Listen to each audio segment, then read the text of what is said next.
Greed is an energy that will compromise its own integrity in a flash to get what it wants, and this is its downfall.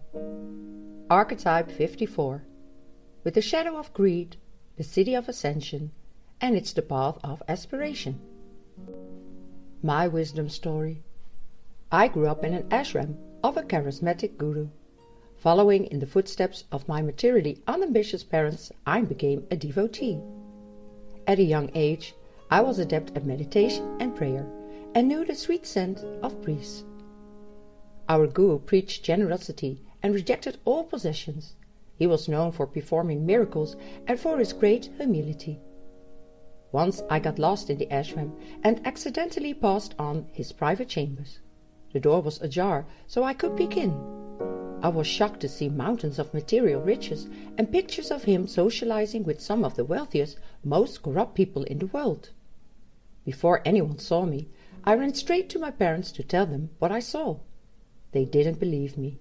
Even if it were true, they were sure he had a holy reason. For the next few years, my parents continued to offer their salaries and material goods to the ashram, and he continued to receive their gifts with his hidden greed. Finally, I dared to confront him. He accused me of lying and sinning. My parents were too scared and confused to stand by my side. So I ran away from the ashram and everything that the guru represented. All I wanted was self-realization. I rejected all material goods and lived a completely ascetic life. For years I lived under a tree, then wandered for long periods in total silence. People began to see me as a saint. Though I resisted the projections for as long as I could, my yearning to serve grew too big to ignore. I began to teach about love, forgiveness, service, charity, contentment, inner peace, devotion and respect for all peoples, no matter their caste or religion. I advised my followers to lead ordinary family lives and not to give their resources to me. But then there was a devastating earthquake in our country. Thousands were left homeless. I realized that with one request I could raise enough money to save all of those people. In that moment, I understood how profoundly my fear of greed had diminished my capacity to serve.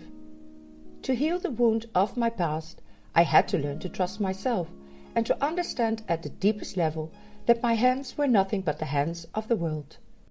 Now I have a foundation where resources are constantly gathered and redistributed. Food, money and love flow freely through my life, home and community. I hold on to very little, but I no longer need to push anything away. My gift to you. I bring the gift of aspiration. Look long and hard at the ways you're still driven by fear, competition and the desire to serve yourself. I come when it is time to start thinking about how to serve others and how to join forces in order to create a healthier, more sustainable world. Call out your inner Robin Hood. Start giving back. Think holistically.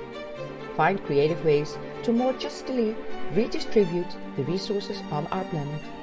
If you don't have money, donate time, energy, wisdom and love. Remember, if you've been holding on to what you've got, this is a good time to let it go. If you've been resisting others' generosity, it's a good time to receive. Keep it flowing and all will thrive. Before you start sharing your wisdom, you can use the following questions. Where is your life flowing? Where are you holding back? Is your integrity being compromised by your ambition? Has the desire to own and accumulate taken over your life? Have you given up on your ambitions out of disillusionment? Is your rejection of materialism preventing you from receiving? How can you open up more to receiving?